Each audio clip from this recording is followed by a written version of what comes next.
Andrea Cotarac, bonjour. Alors, on vous connaît depuis que vous avez claqué la porte de la France Insoumise pour soutenir vos nouveaux amis du Rassemblement National. Vous êtes aujourd'hui assistant parlementaire d'un député lepéniste et je vous ai invité pour parler de votre récent voyage en Syrie où vous avez rencontré le dictateur Bachar el-Assad. Mais avant, un petit mot. Quand vous avez démissionné, franchi le Rubicon pour passer de l'extrême gauche à l'extrême droite, vous nous avez expliqué que vous alliez démissionner de votre poste de conseiller régional élu sur la liste de la France Insoumise et de la gauche. Et en fait, on s'est aperçu que vous n'avez toujours pas envoyé votre lettre, vous n'avez pas trouvé l'adresse de la poste. Ça commence toujours sur les chapeaux de roue avec Gérard Angel. D'abord, merci de m'avoir invité. Non, je n'ai perçu aucune indemnité au mois de juillet. J'ai reçu 97,06 € lorsque j'étais en Syrie. Tout a été réglé. J'ai renvoyé des lettres. Sur place ? J'ai voulu convertir, en voyant le rapport de SOS Chrétien d'Orient qui a été retiré par Laurent Wauquiez, si j'avais su ça en Syrie, je pense que j'en aurais fait un don à quelqu'un dans le besoin. Ça aurait évité à Gérard Angel de faire des articles à ce sujet-là. Donc tout est réglé. Yann Krombeck du Parti Socialiste sera bien à mon poste, touchera bien mes indemnités. Et je pense que c'est une aubaine pour le Parti Socialiste d'avoir un élu en plus dans la situation dans laquelle ils sont. Oui, surtout qu'ils n'en ont pas en trop. Bon, parlons maintenant de la Syrie, parce que je vous ai invité pour ça. Il y a quelques mois, vous avez rencontré Poutine. Hier, vous êtes allé Je suis allé en Crimée. Russie, oui. En Crimée. Poutine n'était pas là ? Poutine n'était pas là. Ah bon, enfin, vous avez rencontré les potes de Poutine. Hier, c'était Bachar el-Assad. Est-ce que vous êtes fasciné par les dictateurs ? Vous avez décidé de faire le tour du monde des dictateurs. Fidel Castro est mort, je vous préviens, c'est pas la peine d'y aller. Merci Gérard Angel. Non, simplement je pense que lorsque l'on s'intéresse à la vie du monde, eh bien, il faut aller sur place. La lecture Disneyland avec les très gentils et les très méchants, c'est une lecture que j'ai à peu près abandonnée en classe de CM2, parce qu'en France, on est formé à avoir une conscience libre et absolue et à ne pas suivre tel ou tel point de vue. Donc je suis allé en Syrie, je suis surtout les rapports de l'ONU. Vous avez vu qu'à Idlib, c'est, selon l'ONU, la poche, le plus grand dépotoir, hein, je cite le rapport de l'ONU, le plus grand dépotoir de terroristes au monde, notamment dirigé par Al-Qaïda. Et finalement, moi, dans ma tête, en tant qu'élu, enfin, en tout cas militant, on dit en France, gouverner, c'est prévoir. C'est pas simplement prévoir dans le temps, c'est aussi prévoir dans l'espace. Il ne vous a pas échappé que les attentats du Bataclan ont été organisés depuis la Syrie. Il ne vous a pas échappé que les attentats sur Charlie ont été signés par Al-Qaïda, c'est-à-dire la même organisation qui est aujourd'hui contre l'Idlib. Donc je crois qu'aller voir sur place, avoir son point de vue, renouer les relations avec ces pays-là et redorer le blason de la France, c'est quelque chose d'assez utile. Oui, dites-moi, Andrea Cotarac, tirer la pince de Bachar el-Assad, ça aide à lutter contre le terrorisme ? Mais écoutez, il n'y a pas que Bachar el-Assad. Prenez le cas de la ville de Palmyre. Oui.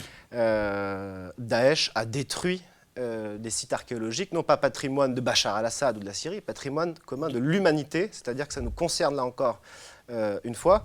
Et c'est l'armée syrienne, donc de Bachar el-Assad, qui a libéré la ville. C'est le gouvernement syrien qui reconstruit ces sites archéologiques détruits par des terroristes. Donc effectivement, je crois qu'avoir son point de vue est fortement utile. J'ajoute qu'en tant que Français, ce qui m'a rendu le plus triste, parce que pour vous dire la vérité, c'est le voyage qui m'a le plus frappé. Je veux dire, dans tous les voyages que j'ai faits.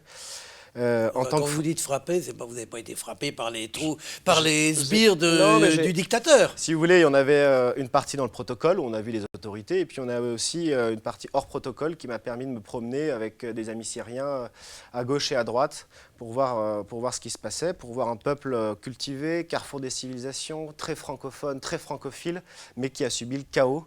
Et donc c'était très intéressant et frappant du coup de les écouter. Et j'ajoute que ce qui me rend le plus triste là-dedans, c'est qu'on a un peuple francophone, francophile, attaché à la France, et qu'on a un centre culturel français fermé, l'ambassade de France fermée, le lycée Charles de Gaulle, qui était le plus réputé quasiment au Moyen-Orient, qui est aussi fermé. Donc on voit bien que de succession en succession de ces gouvernements libéraux en France, eh bien, la place de la France recule, et c'est ça finalement qui rend les choses plus tristes, et ça n'a pas de prix. Vous êtes allé vous promener, vous nous le dites à l'instant, dans la rue, vous avez rencontré des gens, des commerçants, le peuple. Vous savez bien, vous êtes lucide, vous connaissez quand même malheureusement ce qui se passe dans ces pays. Les gens que vous rencontrez ne peuvent pas dire ce qu'ils pensent du gouvernement, puisque de toute façon, s'ils émettent la moindre critique vis-à-vis d'un étranger, ils se retrouvent le lendemain en prison. Non, Vous êtes lucide là-dessus. Mais si vous voulez, les questions que j'ai posées, c'est pas simplement est-ce que vous êtes amoureux de Bachar el-Assad. Qu'est-ce que j'ai constaté? J'ai constaté que les Syriens sont pas amoureux de Bachar el-Assad, mais ils sont rassurés d'avoir l'armée syrienne légitime, la police syrienne, protéger leurs écoles, protéger leurs maisons. Et aucun d'entre eux ne m'a dit, écoutez, je vais remettre le destin de ma famille dans les mains d'une quelconque milice pro-démocratico-islamisto. Je veux dire, ça n'existe pas. Et ça, pour le comprendre, c'est pas en écoutant de la housse, c'est en allant sur place. Alors, vous êtes allé sur place. Est-ce que, quand même, vous vous dites pas, le régime de terreur qui a fait régner Bachar el-Assad a participé aussi à la montée de l'islamisme terroriste? Si vous voulez, moi, je suis pas là pour vous dire. Moi, j'ai une conscience libre et absolue. Donc, je suis pas là pour vous dire que la Syrie est la plus grande démocratie dans le monde. Je veux dire, on est mieux en France, quand même. On est mieux en France. Moi, je suis français, fier de l'être. Mais les choses, c'est que ça n'empêche pas de renouer les liens avec le peuple syrien. Comment se fait-il que des pays de l'Union européenne gardent leur ambassade ouverte, gardent le lien? Ça a des répercussions sur la sécurité.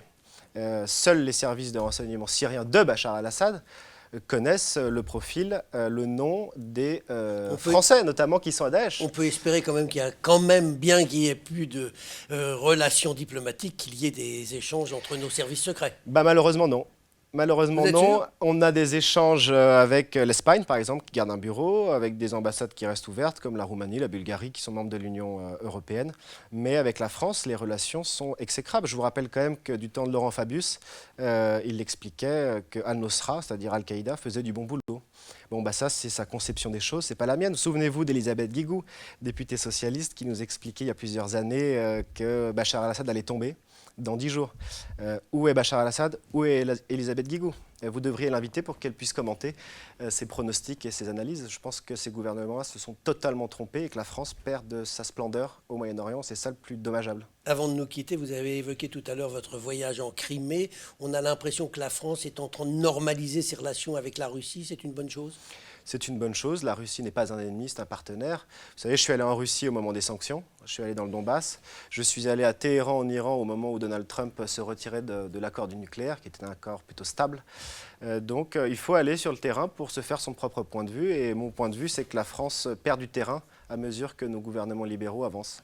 On vous aura entendu, écouté, et merci de vos explications. Et dans votre prochain voyage, je ne sais pas chez quel dictateur, je vous... Chez Gérard Rangel. Chez Gérard Rangel. Là, vous y êtes, donc vous nous raconterez tout ça. André Cotarac, je vous remercie. Merci à vous.